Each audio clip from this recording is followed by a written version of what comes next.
And of course, Well, what's of a priority that you want to talk about? well, if we want to strike out on something different, it would be my middle years there, where I was out of school, but I hadn't settled into anything. I hadn't married.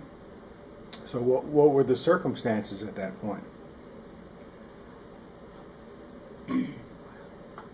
I just graduated from the university in June, beginning of June of 1938, and I, of course, had to choose I always wanted to be a teacher, so that was settled way when I was just growing up, for no reason that I knew, but it was interesting to me to find later that there were a few of in my background that I didn't know about that were in that profession, or at least in that direction.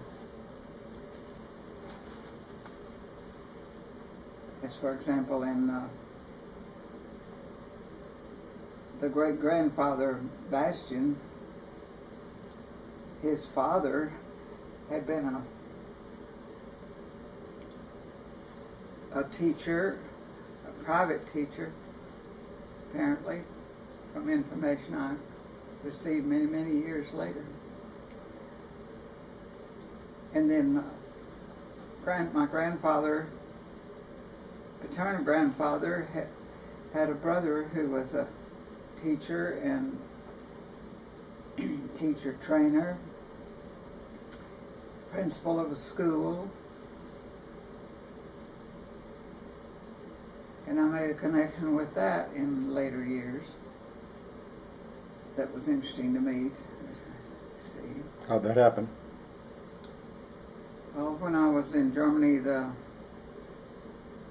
in East Germany, the year of 1987,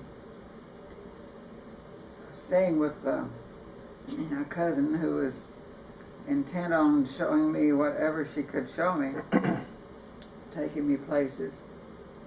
Her son had the vehicle, and he drove us several places. One of the places being the town which was on the border of Germany, East Germany and Poland.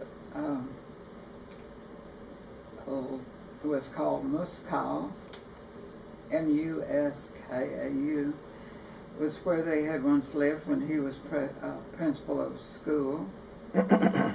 And we went to a new museum there.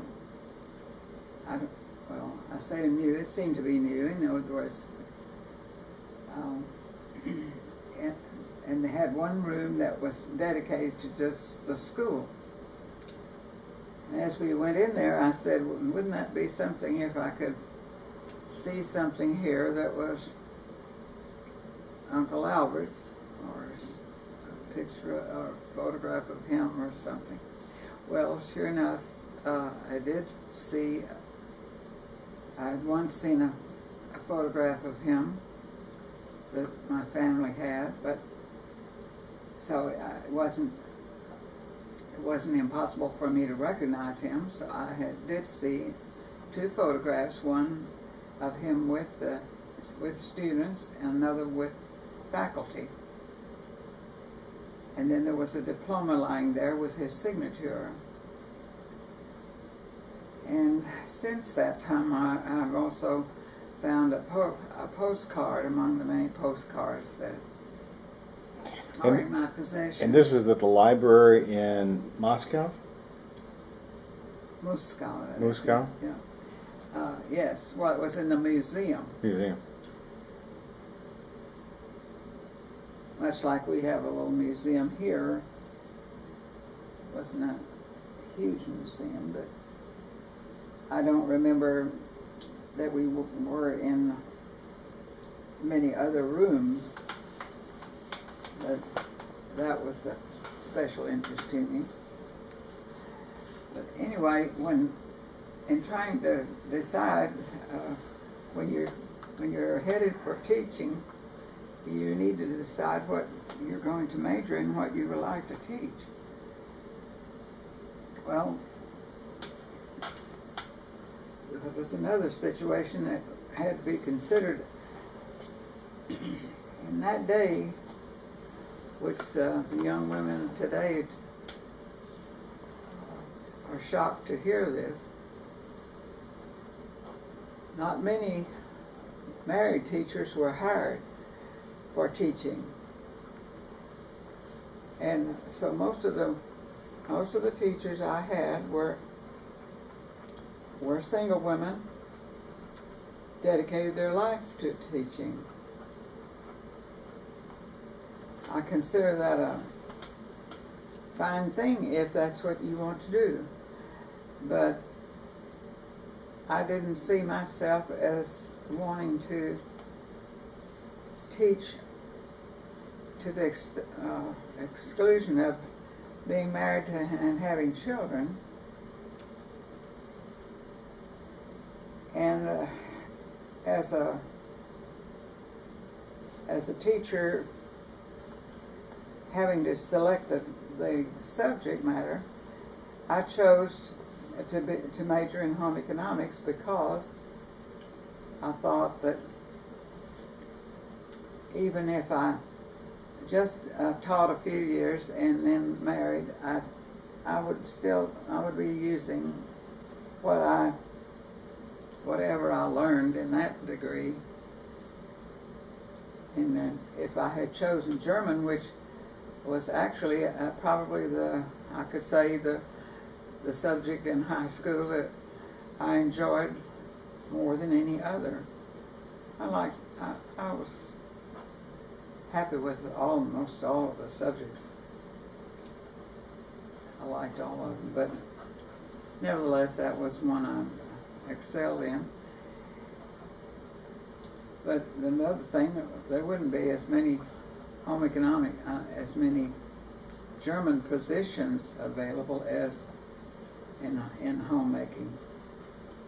So that's what I chose, and I had been counseled to seek a position away from my hometown. That was what they had told professors at the university had advised, that we could go out and be accepted as an adult and not someone's daughter or son, and it would be more to our advantage to go to a place that was not our hometown. So I hadn't even thought about applying in Austin, and I went to one little place called Whitney, and then another place was LaGrange. Well, LaGrange is where I did teach the first year out of university. I was happy there and very, very busy.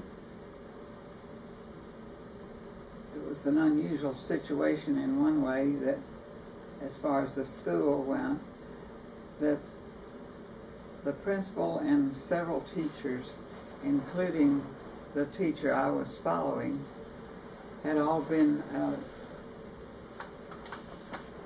dismissed, and I never knew why, but I just went in and did the best that I knew how, and was kept very busy. My salary was $125 a month for 10 months. And this was in 1938?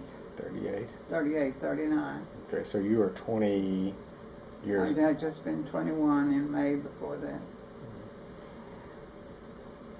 I had a very good situation as far as living conditions. It was a